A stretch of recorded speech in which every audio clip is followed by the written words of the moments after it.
आज हम बात करेंगे भारतीय सिनेमा इतिहास की सबसे बड़ी फ़िल्म, जिसने बॉक्स ऑफिस पर पैसों की बरसात कर दी थी और जिसके चर्चे गली-मोहल्ले हर नुक्कड़ में होने लगे थे। जी हाँ, आप समझ तो गए होंगे मैं बात कर रही हूँ 1975 में रिलीज़ हुई सुपर हिट फ़िल्म शोले की। शोले के बारे में यूँ तो बहुत सारे किस्से कहानियाँ मशहूर हैं और बहुत सारे अनगिनत वीडियोज़ भी बन चुके हैं। लेकिन आज हम शोले फ़िल्म के कुछ ख़ास पहलुओं पर बात करेंगे। शोले फ़िल्म के बारे में ये तो पता ही है कि इस फ़िल्म को जो था डायरेक्ट किया था और प्रोड्यूस किया था जीपी सिप्पी और रमेश सिप्पी ने क्रमवार और इस फ़िल्म की जो कहानी है वो लिखी थी सलीम जावेद ने। लेकिन ये फ़िल्म का आइडिया कहाँ से आया? कहाँ से इस फ़िल्म की जो मेन है जड़ वो शुरू हुई? ये बात आज हम करेंगे। दरअसल 1972 में रमेश सिप्पी ने और जीपी सिप्पी ने पिता-पुत्र ने मिलकर एक फ़िल्म बनाई थी सीता और गीता जो कि डबल रोल पर आधारित थी जिसमें हेमा मालिनी ने डबल रोल निभाया था और इसमें धर्मेंद्र और संजीव कुमार ने भी अहम भूमिकाएँ निभाई थी। ये फ़िल्म बहुत ज़्यादा पसंद की गई थी और हेमा मालिनी के बिंदास रोल को भी बहुत पसंद किया था दर्शकों ने। और हेमा मालिनी और धर्मेंद्र की ऑन स्क्रीन केमिस्ट्री को भी लोगों ने बहुत पसंद किया था। तो इस फ़िल्म के जब सफलता हुई, तो उस सफलता के लिए एक पार्टी दी गई और बहुत ज़्यादा बड़ी ग्रैंड पार्टी थी। इस फ़िल्म की सफलता के बाद जब जीपी सिप्पी और उनके पुत्र रमेश सिप्पी को एहसास हुआ कि धर्मेंद्र और जो है हेमा मालिनी इनकी जोड़ी को दर्शक तो बहुत ज़्यादा पसंद करते हैं। क्यों ना इस जोड़ी की सफलता को स्टारडम को और कैश किया जाए। तो तभी उस पार्टी में ही इन दोनों पिता-पुत्र ने ये मन बना लिया था कि अभी धर्मेंद्र और हेमा को लेकर एक और बड़ी फ़िल्म बनाएँगे, जिसमें एक्शन भी होगा और रोमांस भी होगा। तो इसी दौरान जो था इत्तेफ़ाक ये बना कि सलीम जावेद एक फ़िल्म की जो थी एक आइडिया था उनके पास और वो जो था आइडिया वो लेकर रमेश सिप्पी के पास पहुँचे। एक्चुअली रमेश सिप्पी के पास पहुँचने से पहले सलीम जावेद, मनमोहन देसाई जैसे बड़े दिग्गज जो थे डायरेक्टर उनके पास भी गए थे इस फ़िल्म की कहानी लेकर क्योंकि मनमोहन देसाई भी एक्शन फ़िल्में ही बनाते थे। लेकिन उन दिनों मनमोहन देसाई को ये कहानी कुछ ज़्यादा अट्रैक्ट नहीं की और उन्होंने मना कर दिया। तो फिर रमेश सिप्पी के पास ये कहानी पहुँची। तो जब रमेश सिप्पी ने ये कहानी सुनी तो उनको बहुत अच्छी लगी। तो पहले जो थी सलीम जावेद ने ये कहानी लिखी थी उसमें जो था संजीव कुमार वो एक जो थे सेना के ऑफ़िसर थे, सेना के सिपाही थे, वो दिखाए गए थे रिटायर हुए हुए। लेकिन बाद में रमेश सिप्पी को ये लगा कि अगर सेना, आर्मी जैसा कुछ दिखाया जाएगा तो उसमें बहुत सारी बातें जो हैं अलाउ नहीं की जाएँगी और परमिशन वग़ैरह लेनी पड़ेगी। तो उन्होंने क्या किया कि संजीव कुमार को उस भूमिका में पुलिस इंस्पेक्टर दिखाया। तो इस तरह इस कहानी का जो कथानक था, जो स्टोरी थी वो डेवलप करने की ज़िम्मेवारी पूरी सलीम जावेद को दी गई। क्योंकि पहले तो एक वन लाइनर ही उन्होंने दिखाया था कि ऐसा कुछ आइडिया है हमारे दिमाग में वो हम लेकर फ़िल्म बनाने की लिखने की सोच रहे हैं। तो उसके बाद जब रमेश सिप्पी की तरफ से पूरी तरह हाँ हो गई कि हाँ, हम बनाएँगे इस आइडिया पर फ़िल्म, तो फिर अच्छी तरह एक-एक बारीकी से कैरेक्टर लिखने की जो बात है वो सलीम जावेद ने जो है तय की और जो था उन्होंने लगातार कई-कई महीने उन्होंने इस फ़िल्म की स्टोरी लिखी। कहते हैं कि मार्च 1972 में ही उन्होंने इस फ़िल्म की स्टोरी लिखनी शुरू कर दी थी और वो अपने आप को दोनों एक कमरे में बंद कर लेते थे। यहाँ पर वो घंटों-घंटों किसी पात्र को लेकर डिस्कस करते थे। तो इस तरह बहुत ज़्यादा क्योंकि एक-एक कैरेक्टर के लिए कितना ज़्यादा दिमाग लगाना पड़ा होगा उनको। इतना ज़्यादा शानदार उन्होंने कैरेक्टर बनाए हैं सभी शोले के, तो उसके लिए बहुत ज़्यादा मेहनत भी की होगी। सिर्फ़ लिखना ही नहीं होता स्टोरी में को पूरी तरह डेवलप करना होता है। एक-एक कैरेक्टर का कैसा नेचर होगा, कैसे उनके डायलॉग होंगे, कैसे उनके हाव-भाव होंगे, वो सभी चीज़ें जो हैं एक लेखक ने ही तैयार करनी होती हैं। तो कहते हैं कि उस लेखन के टाइम पे जीपी सिप्पी भी उनके पास आते थे और रमेश सिप्पी भी वो अपने आइडियाज़ भी उनको देते थे। तो इस तरह उसके बाद जो था कहानी तो लिखनी स्टार्ट हो गई और लिखी भी गई। उसके बाद जो था मेन प्रॉब्लम ये आती थी, क्योंकि रमेश सिप्पी अपनी इस फ़िल्म की कहानी जो थी, जहाँ फ़िल्म की पूरी लोकेशन पिक्चराइज़ेशन थी, वो अलग रखना चाहते थे। बाकी जो अभी तक ट्रेडिशनल फ़िल्म बन चुकी थी, उनसे अलग, जैसे मेरा गाँव और मेरा देश जैसी फ़िल्में, उनसे अलग ये फ़िल्म बनाना चाहते थे। पर वो ये नहीं चाहते थे कि इस फ़िल्म के लिए वो वही जो है पुराने घिसे-पिटे लोकेशंस राजस्थान या फिर जो है मध्य प्रदेश, उसी लोकेशंस पर जाएँ।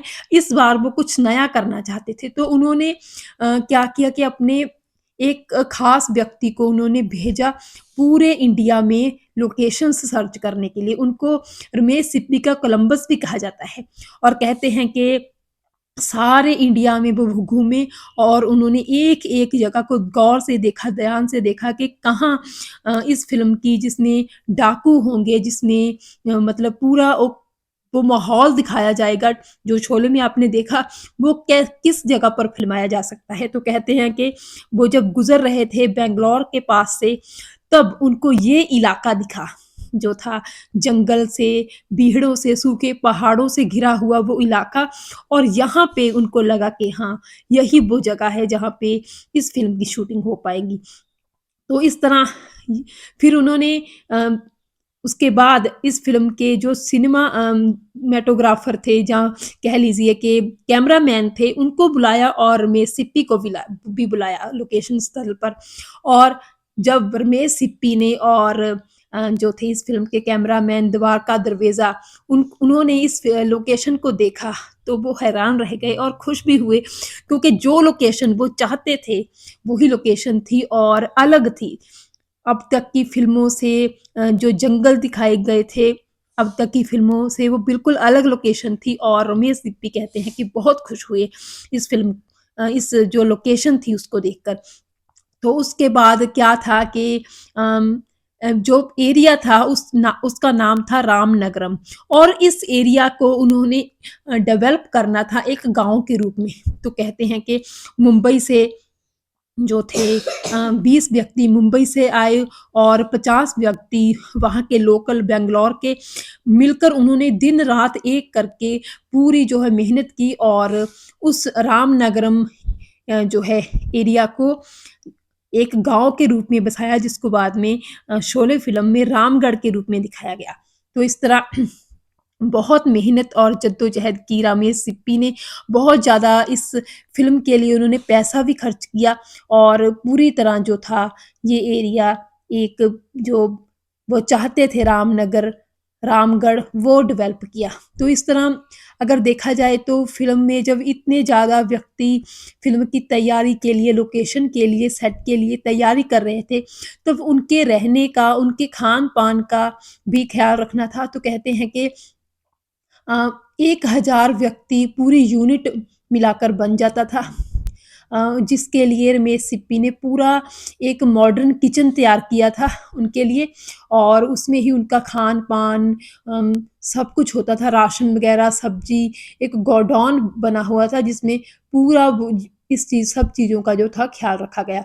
इसके अलावा क्योंकि डाकुओं वाली फ़िल्म थी, तो उसमें घोड़े भी दिखाने थे, तो घोड़ों के लिए प्रॉपर तरीके से तबेला बनाया गया, और बैंगलोर हाईवे से रामनगरम तक एक पक्की सड़क बनाई गई, और उसके बाद टेलीफ़ोन लाइन्स और बिजली के खंभे भी खड़े किए गए, यानी कि पूरा प्रॉपर इंतज़ाम किया गया, क्योंकि 2-3 साल लगे होंगे फ़िल्म को बनने के लिए। उस दौरान जो भी ज़रूरत थी वो पूरी तरह अ, उसका ख़्याल रखा गया और पूरा जो है इंतज़ाम किया गया। ऐसे ही जो था इस फ़िल्म का जो बजट था वो बढ़ता-बढ़ता काफ़ी बढ़ गया, और उस टाइम पे भी ये फ़िल्म जी देखिए, आज से 50 साल पहले लगभग ये बननी स्टार्ट हुई होगी, 50 साल से भी अधिक ही समय हो गया होगा, क्योंकि 1975 को रिलीज़ हुई थी और अब 25 अ, जो है स्टार्ट हो गया है। तो इस हिसाब से देखिए कितना टाइम हो गया, लेकिन इस फ़िल्म को उस टाइम पे भी बनने के लिए 3 से 4 करोड़ रुपया खर्च आ गया था। तो बहुत खुले दिल से रमेश सिप्पी ने ये फ़िल्म बनाई, और इस फ़िल्म के हर एक सीन को कहते हैं कि रमेश सिप्पी ने बहुत ही ध्यान से जो था कंप्लीट किया और कोई भी जो है समझौता करने के लिए रमेश सिप्पी तैयार नहीं थे। हर एक सीन को, हर एक छोटे से छोटे, बारीक से बारीक पहलू पर भी ध्यान दिया गया, गौर से उनको देखा गया। और सबसे बड़ी बात जो इस फ़िल्म में नज़र आती है वो ये है कि इस फ़िल्म में जो डाकुओं का रहन-सहन है या उनका पहरावा है वो ट्रेडिशनल रवायती डाकू थे, उनसे बिल्कुल अलग था। रमेश सिप्पी ये चाहते थे कि उनकी ये फ़िल्म में उनका जो डाकू है, वो वैसा ना दिखे जैसा पिछली फ़िल्मों में दिखाई देते थे। जैसे बहुत बड़ा तिलक लगाया हुआ उनके और धोती पहनी हुई, पगड़ी वग़ैरह। वो चाहते थे कि उनका जो फ़िल्म का डाकू है, वो मॉडर्न दिखाई दे। इसीलिए गब्बर सिंह ने सैनिकों वाला पहरावा पहना हुआ था इस फ़िल्म में। और उसके अलावा उसकी चाल-ढाल, बोल-चाल सब कुछ उसका अलग था। तो ऐसा ही वो चाहते थे और ऐसा ही उनको वो कैरेक्टर भी मिल गया गब्बर सिंह के रूप में, जो था अमजद खान के रूप में गब्बर सिंह। तो ये तो हम सबको पता ही है कि गब्बर सिंह के रोल के लिए पहले जो था डैनी को जो था चूज़ किया गया था, लेकिन डैनी के साथ बात नहीं बन पाई क्योंकि डैनी किसी और प्रोजेक्ट में बिज़ी थे। फिरोज़ खान की धर्मात्मा फ़िल्म में, तो उसके बाद जो था अमजद खान के लिए चुनाव हुआ। अमजद खान को एक्चुअली जो था सलीम खान ने ही प्रमोट किया था। सलीम खान का काफ़ी आना-जाना था अमजद खान के घर, क्योंकि अमजद खान के पिता के साथ सलीम खान की काफ़ी ज़्यादा दोस्ती थी और अमजद खान तो तब बहुत छोटे थे जब सलीम खान उनके घर आते थे। तो सलीम खान ने उसी दौरान उनको कहा था कि एक बड़ा प्रोजेक्ट बन रहा है और मैं पूरी कोशिश करूँगा कि इस फ़िल्म में आपको लिया जाए, अमजद खान को लिया जाए और इससे तुम्हारी किस्मत बदल जाएगी और फ़िल्मों में तुम जो है एक ख़ास स्थान बन जाओ, जी, तुम्हारा मिल जाएगा तुम्हें। तो वही हुआ, अमजद खान को वो रोल दिलाया सलीम खान की सिफ़ारिश पर ही उनको रोल मिला।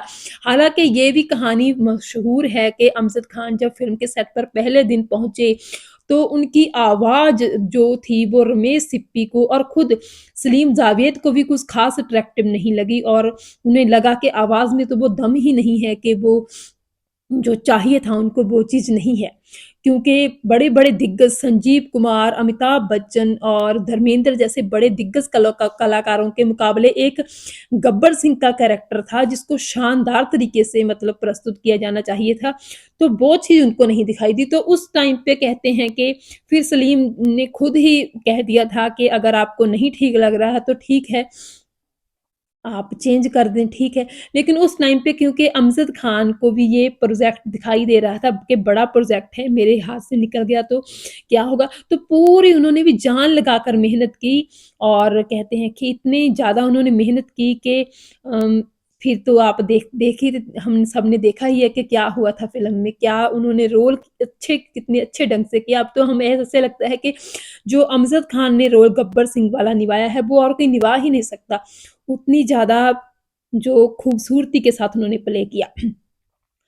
तो इस रोल को निभाने के लिए उन्होंने बहुत मेहनत भी की थी, बहुत जद्दोजहद भी की थी। कहते हैं कि जया भादुड़ी के पिता ने डाकू गब्बर जो हुए थे, उनके ऊपर एक किताब लिखी थी। तो उस किताब में बताया गया था कि कैसे जो है डाकू गब्बर सिंह का रहन-सहन था। तो इस तरह वो किताब जो थी अमजद खान की पत्नी शैला उनको पढ़कर सुनाती थी और उनको बारीकी से बारीकी तक जो भी बात थी वो समझाती थी गब्बर सिंह के किरदार के बारे में। तो इस तरह गब्बर सिंह ने हर चीज़ को मतलब बहुत बारीकी से देखा कि उनका कैरेक्टर कैसा होना चाहिए, कैसे उसके हाव-भाव होने चाहिए, कैसा उसका जो है उठन-बैठन होना चाहिए। तो उसी तरह से उन्होंने कोशिश की, मेहनत की और उनकी वो मेहनत थी जो वो रंग भी लाई। तो इस तरह जो ये फ़िल्म रही वो शानदार बन गई क्योंकि हर कैरेक्टर अपनी जान तोड़कर मेहनत कर रहा था इस फ़िल्म के लिए। अगर इस फ़िल्म के कैमरामैन की बात करें तो देखिए उनका काम भी कमाल का था, द्वारका दिवेजा का। और कहते हैं कि जब ये फ़िल्म बहुत अच्छी चली और द्वारका दिवेजा की मेहनत रंग लाई, तो रमेश सिप्पी ने खुश होकर द्वारका दिवेजा को उस टाइम पे फिएट कार गिफ्ट की थी कि आपके काम की वज़ह से ही ये फ़िल्म इतनी ज़्यादा सफल हुई है। तो उसके बाद अगर बात की जाए इस फ़िल्म के कैरेक्टर्स की, तो सारे कैरेक्टर्स जो हैं अमर हो गए हैं, सारे कैरेक्टर आज भी हमें मतलब अट्रैक्ट करते हैं जब भी हमें मतलब सुनने को मिलता है कोई कैरेक्टर के बारे में कि ये शोले फ़िल्म का वो कैरेक्टर है, तो हम मतलब उत्सुकता के साथ बात सुनते हैं। तो एक कैरेक्टर इस फ़िल्म में था शांबा। शांबा के डायलॉग महज़ एक एक डायलॉग होगा या ज़्यादा से ज़्यादा 2 होंगे, लेकिन देखिए कितने अमर जो है कैरेक्टर वो हो गए हैं इतिहास में।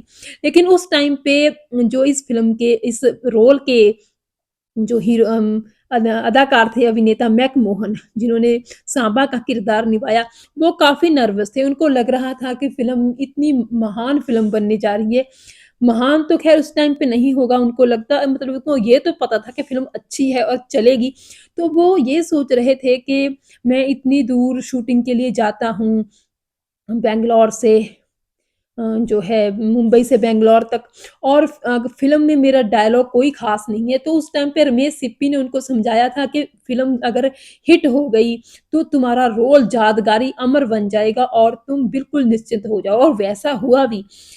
तो देखिए मतलब ये बात ये है रमेश सिप्पी ने जो प्रॉमिस जो जिस किरदार के साथ भी किया था कि आपका रोल ऐसा होगा, रोल वैसा ही रहा देखिए और किसी के रोल के साथ कोई बेइंसाफ़ी भी नहीं हुई। किसी कलाकार ने ये नहीं कहा कि उसका रोल काटा गया है और मेरा रोल जो है काट दिया गया, मेरा रोल छोटा कर दिया गया, पहले मुझे ये कहा गया था और बाद में मेरा रोल ये निकला, ऐसा कुछ नहीं था। जैसा सभी कैरेक्टर्स को बताया गया था, उनका रोल, उनके जो थे किरदार वैसे ही थे। तो इस तरह मैकमोहन का निभाया हुआ वो सांबा का किरदार भी फ़ेमस हो गया। तो इस तरह फ़िल्म जब सुपर डुपर हिट हो गई तो इस फ़िल्म को जो था जो पब्लिसिटी थी वो तो मिलनी ही थी लेकिन उससे पहले आप सबको जानकर हैरानी भी होगी क्योंकि पता भी होगा कि ये फ़िल्म जब सिनेमाघरों में लगी थी पहले वीक सैटरडे और संडे को ये फ़िल्म का बुरा हाल था। बहुत ज़्यादा बुरा हाल था, कोई इस फ़िल्म को देखने के लिए जाता ही नहीं था। अगर जाता भी था तो उनको समझ नहीं आ रही थी फ़िल्म के हो क्या रहा है फ़िल्म में। तो कहते हैं कि रमेश सिप्पी ने सलीम जावेद को भी बुलाया, जेपी सिप्पी भी बैठे और उन्होंने मतलब फैसला किया कि इतना खर्चा करने के बाद भी फ़िल्म नहीं चलती दिखाई दे रही, तो अब क्या करें? तो कुछ लोगों ने ये मत रखा कि फ़िल्म में अमिताभ बच्चन का रोल है, जो किरदार है, वो एंड में आकर क्लाइमैक्स में ख़त्म हो जाता है, मर जाता है, जिसकी वज़ह से ऑडियंस को ये अच्छा नहीं लगा।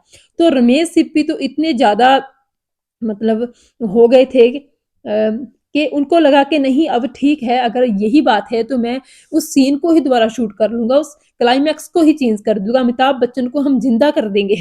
तो ये बात भी होने लगी थी। लेकिन उस टाइम पे सलीम जावेद ने कहा कि अभी जल्दबाज़ी करने की ज़रूरत नहीं है और जो थोड़ा वेट करना चाहिए। तो उसके बाद कहते हैं कि थोड़ी बहुत माउथ पब्लिसिटी की गई और देखते ही देखते आलम बदल गया। उसी फ़िल्म को देखने के लिए लोगों का जो था एक पूरा हजूम उमड़ पड़ा और कहते हैं कि जो टिकटें हैं फ़िल्म की वो ब्लैक में बिकने लगी। इतनी ज़्यादा बरसात की इस फ़िल्म ने पैसों की कहते हैं कि इस फ़िल्म को ब्लैक में टिकटें बेचने वाले जो लोग थे इस फ़िल्म की, वो रातों-रात अमीर हो गए। उन्होंने बड़े-बड़े घर बंगले बना लिए। तो ये आलम था इस फ़िल्म की सफलता का। इस फ़िल्म से पहले कहते हैं कि सबसे बड़ी सफल फ़िल्म भारतीय सिनेमा में किस्मत फ़िल्म को माना जाता था, जो कि कलकत्ता में साढ़े 3 साल चली थी। साढ़े 3 साल था वो सिनेमाघरों में लगी थी, लेकिन ये फ़िल्म शोले पूरे 5 साल बम्बई के सिनेमाघरों में लगी रही। और जब इस फ़िल्म का प्रीमियर रखा गया था मिनर्वा थिएटर बॉम्बे में, तब किसी को ये अंदाज़ा नहीं था कि ये फ़िल्म इतनी ज़्यादा सुपर डुपर हिट हो जाएगी। तो देखिए ये फ़िल्म की सफलता ही है कि एक सफलता का ग्राफ ही है कि सुप्रसिद्ध director, Indian film director Shekhar Kapoor ने तो यहाँ तक कहा है कि अगर भारतीय फ़िल्मों के इतिहास को 2 भागों में बाँटना हो, तो वो शोले फ़िल्म से हम बाँट सकते हैं। कि एक भाग तो है बीसी जो कि शोले फ़िल्म से पहले का है और दूसरा भाग है एडी जो शोले फ़िल्म के से बाद का है। तो देखिए भारतीय सिनेमा के इतिहास को भी शोले फ़िल्म के आधार पर मैयर किया जाने लगा है। वो भी मतलब बहुत ज़्यादा फ़ेमस डायरेक्टर्स की तरफ से। तो इस तरह ये आलम था इस फ़िल्म की सफलता का। और यहाँ तक इस फ़िल्म की सफलता की बात करें तो बीबीसी इंडिया ने 1999 में शोले फ़िल्म को मूवी ऑफ द मिलेनियम यानी कि सदी की सबसे बड़ी हिट फ़िल्म का दर्जा दिया है। तो देखिए ये बनता भी है क्योंकि आप शोले के हर एक चीज़ को देखिए, विशाल कैनवस था और हर चीज़ शोले की शानदार थी, चाहे वो बैकग्राउंड म्यूज़िक हो, चाहे वो फ़िल्म का नाम ही क्यों ना हो और चाहे वो एक-एक कैरेक्टर की बात हो, चाहे फ़िल्म के गानों की बात हो, चाहे फ़िल्म के डायलॉग्स की बात हो, चाहे लोकेशन की बात हो, हर चीज़ परफ़ेक्ट थी अपने आप में और यही इसी चीज़ ने फ़िल्म को सुपर डुपर हिट बना दिया। कहते हैं कि इस फ़िल्म में छोटा-सा किरदार निभाने वाले अभिनेता सचिन को रमेश सिप्पी ने रेफ्रिजरेटर गिफ्ट की थी, इस फ़िल्म के मेहनताने के रूप में और सचिन काफ़ी खुश थे ये मेहनताना पाकर। तो इस तरह ये आलम था इस फ़िल्म की सफलता का। और ये इस फ़िल्म के बारे में तो बाद में बहुत सारे जनरल नॉलेज के क्वेश्चन भी आने लगे थे, कि शोले फ़िल्म के बारे में कोई क्वेश्चन पूछा जाता था। तो ये आलम था इस फ़िल्म के सफलता का। यहाँ तक हम बात करें एक और इंटरेस्टिंग किस्सा है कि शोले फ़िल्म में जो गब्बर सिंह एक डायलॉग बोलता है ना शांबा को बुलाने के लिए, "अरे ओ शांबा!" तो वो चीज़ कहाँ से ली गई थी? जैसे मैंने आपको बताया कि जया बहादुर के पिता ने डाकुओं पर एक जो सी किताब लिखी थी, उसमें उन्होंने बताया था कि कैसे वो डाकू गब्बर जो था उन्होंने अपने बचपन में छोटी उम्र में देखा था कि कैसे एक धोबी अपनी पत्नी को बुलाता था, "अरे ओ शांति!" तो वही डायलॉग, वही चीज़ अपने संवादों में वो डाकू बोलने लगा। तो वो चीज़ उस अम, कैरेक्टर की जया बहादुर के पिता ने जो अपनी किताब में लिखी थी और वही चीज़ फिर वही चीज़, वही संवाद जो था इस फ़िल्म में बोलते हैं गब्बर सिंह जब कहते हैं, "अरे ओ सांबा!" तो देखिए बारीक से बारीक चीज़ का ध्यान रखा गया है इस फ़िल्म में।